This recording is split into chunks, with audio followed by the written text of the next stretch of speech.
हम लोग स्टार्ट कर चुके थे कि many times we hear people are assets but people are not assets, only good people are assets, rest are और liability। एक किसान की कहानी सुनाता हूं मैं आपको। एक बहुत मेहनती किसान था। वो बहुत मेहनत से अपने खेत की रक्षा करता था, बीज बोता था, फसल उगाता था, उसको काटता था और पैसे कमाता था। बड़ा ईमानदार था अपने काम के अंदर। लेकिन अब उसका खेत बहुत बड़ा हो गया, पैसे उसने कमा लिए तो आसपास का भी जमीन उसने खरीद लिया। अब उसको एक सपोर्ट सिस्टम का जरूरत पड़ा। अब उसको लगा मेरे से अकेले से नहीं होगा, तो मुझे कुछ ना कोई आदमी चाहिए जो मेरी सपोर्ट कर सकता हो। तो उसने इंटरव्यू लिया 2-4 लोगों का कि यार क्या तुम मेरे खेत में मेरी सपोर्ट करोगे, ये तुम्हारा सैलरी है। तो 4-5 लोगों से उसने सवाल पूछे कि तुमको एग्रीकल्चर के बारे में क्या नॉलेज है और तुम कैसे सपोर्ट कर सकते हो। तो सब लोगों ने उसको अलग अलग जवाब दिए। उसको किसी का जवाब समझ नहीं आया तो उसने सबको रिजेक्ट कर दिया। एक लड़के से उसने सवाल पूछा कि तुम क्या करोगे, कैसे करोगे। तो उस लड़के ने बड़ा अटपटा जवाब दिया, समझ उसको नहीं आया, लेकिन उसने उस जवाब के कारण उसको रख लिया। उसने बोला तुम क्या करोगे।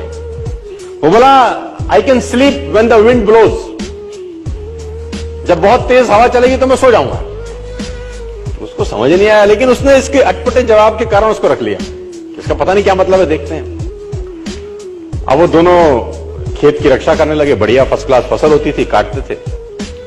एक बार रात को जो मालिक था उस खेतों का, उसने दौड़ते दौड़ते ढूंढा उस आदमी को जिसने उसको नौकरी पर रखा था, I can sleep when the wind blows को।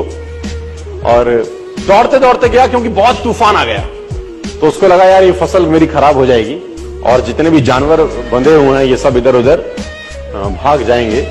तो फटाफट देखो, सो रहा है पागल आदमी इतना तूफान में, तो कम से कम उसको फसल की रक्षा करनी पड़ेगी। ऊपर कुछ डाले, कुछ करे, जानवरों को पकड़े, ये देखिए। और वो अंदर गया तो वो आराम से मस्त सो रहा था। उसने बोला उठ, तेरे को पता नहीं कि तेरी नौकरी क्या है। उसने बोला मैंने तो कहा ही था I can sleep when the wind blows. उसने कहा ये पागल बेवकूफ आदमी है, कहां मेरे पल्ले पड़ गया है, मैं खुद ही करता हूं, तो जब तक जागेगा तब तक काम हो जाएगा। वो फटाफट जाके देखा, उसने जितने उसके पशु थे वो फर्स्ट क्लास तरीके से उसने बांध के साइड पे ऑलरेडी रखे हुए थे। जितनी फसल थी उसकी बढ़िया तरीके से उसने चौकीदारी कर रखी थी कि कोई तकलीफ नहीं है। उसने बोला जाके सो जाओ, मैंने काम ऑलरेडी पहले से कर रखा है। I can sleep when the wind blows को समझ में आया। इसका मतलब बड़ा सिंपल ये था कि जब परेशानी आएगी तब काम करने की जरूरत नहीं है, काम हमेशा उससे पहले करके रख लेना चाहिए। तो ये जो अकाउंटेबिलिटी है ना यार, अकाउंटेबिलिटी बड़ी सिंपल है कि लोग काम तब चालू करते हैं जब तूफान आ जाता है ना। वो कहते हैं टेक अम्ब्रेला बिफोर रेन। आदमी को छाता हमेशा बारिश आने से पहले ले लेना चाहिए। मुझे आज भी याद है कि मैंने नया मर्सिडीज लिया 2012 के अंदर। मेरी गाड़ी का टायर पंचर हो गया। तो जैसे ही मैंने पंचर लगाने के लिए मर्सिडीज का पीछे टूल किट खोला तो मैंने देखा वहां पर व्हाइट ग्लव्स पड़े थे 2। मैंने बहुत सारी गाड़ियां चलाई, लेकिन मैंने पहली बार किसी गाड़ी में व्हाइट ग्लव्स देखे। यानी मर्सिडीज को ध्यान था कि अगर इसकी गाड़ी पंचर हो गई और इसने पंचर लगाने की कोशिश की तो इसके हाथ गंदे ना हो। ग्लव्स 50 रुपए के आते हैं, कोई भी गाड़ी रख सकती है, लेकिन रखती नहीं है। यही फर्क है मर्सिडीज में और बाकी सारी कंपनियों में। 50 रुपए के ग्लव्स आते हैं, किसी गाड़ी में नहीं आते।